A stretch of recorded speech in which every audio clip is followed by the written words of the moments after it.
ஓம் சக்தி பராசக்தி. அன்பு செல்வமே, ஒவ்வொரு நாளும் உன்னை வாட்டி வதைக்கும் வேதனைகளாலும் துன்பங்களாலும் நீ நிலை குளிர்ந்து போயிருக்கின்றாய். எவ்வளவுதான் கஷ்டங்களை தாங்குவது? ஒன்று போடால் இன்னொன்று வருகின்றது.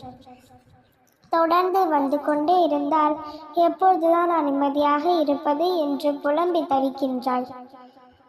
நிலை குலைந்து போன நீ இன்று நிமிர்ந்து நிற்கப் போகின்றாய். ஆம் தங்கமே, உன் சமயபுரம் முத்துமாரியம்மா மனதில் வைத்தால் போதும் என்று நினைத்தாய் அல்லவா?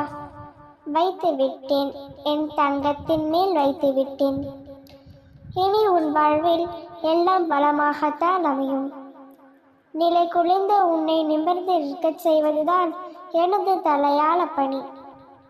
தங்கமே, அம்மா கூறும் ஒவ்வொரு வார்த்தைகளும் உன் மனதில் பதிய வைத்துக் கொண்டு வாழ்க்கையில் உன் கடமைகளை செய்து போய்கொண்டே இரு. உனக்குள் பின்னாலே அம்மா உனக்கு மின்சாரம் வீசிக்கொண்டு வருகின்றேன். உன் நடைபாதை எங்கும் மலர்கள் தூவி உன் பாதம் நோகா வண்ணம் காத்து வருவேன். தங்கமே, வாழ்க்கை என்பது ஒரு கடல். கடலே நீ வாழ்கின்றாய். உன்னை நோக்கி வரும் அலைகள் அனைத்தும் நிர்ணயிக்கப்பட்டது. அவற்றைத்தான் விதி என்கின்றாய். உன் வாழ்க்கையில் விதி என்பதே நல்லதோ கெட்டதோ, உன் வாழ்நாளில் தினம் தினம் அசைகின்ற அசைவில் கூட நிர்ணயிக்கப்பட்டதாய் இருக்கும்.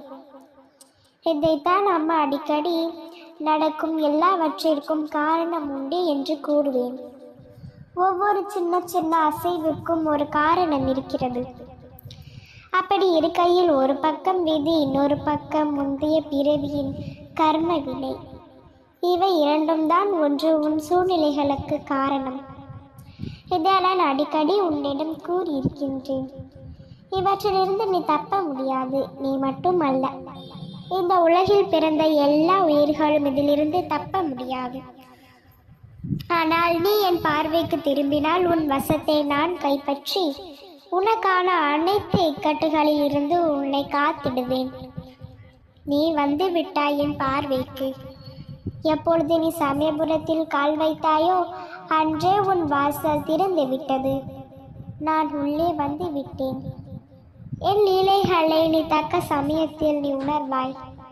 ஓம் சக்தி, ஓம் அதிபரா சக்தி.